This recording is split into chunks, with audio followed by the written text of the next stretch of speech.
But I want to go now to the other major story of the day. It is one that has captured world headlines for the last 48 hours, and that is, of course, the situation in the Middle East and the ceasefire that's come about, of course, largely because of the election of Donald Trump. We've seen this fascinating news, this compelling news, this joyful news today of 3 Israeli women, young women, who have been hostages for 471 days since Hamas slaughtered 1,200 people and took over 250 hostages back on October the 7th, 2023. An extraordinary trauma they've been through, but 3 women, with 94 hostages still to go, but 3 women freed today.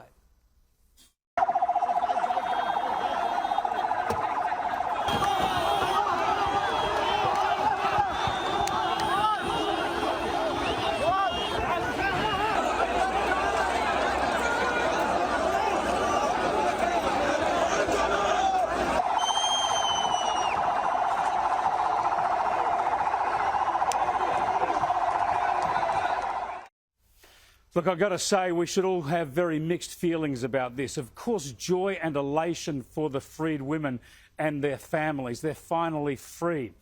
But the point is, we also have to feel a great deal of grief and absolute anguish for the 94 hostages still held. We know many of them are dead. And, of course, there's dozens of hostages already we know have been killed. There never should have been one hostage taken for one day. These were abominable atrocities.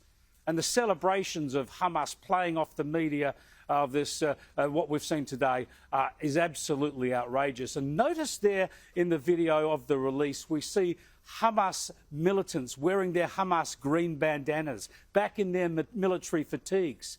Interesting, isn't it? For the last year or more, they've pretended that there are only civilians in Gaza. No Hamas operatives wearing military fatigues or the green bandanas. Now, with the ceasefire in place, they get to show that again.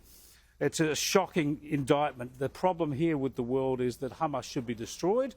Hamas are a despicable Islamist terrorist organisation, yet Israel has been forced to do deals with them. Horrible, repugnant deals in which 30 Hamas convicted terrorists are released for each one of these innocent young women taken by Hamas on October the 7th. We welcome the freedom, of course, of the innocents, but this propaganda from Hamas and this deal-making is obscene. I hope that we're going to see more hostages released in the days to come, but we must be fraught and we must be very wary about how all this is going to unfold. I'll have a lot more on this issue later in the program.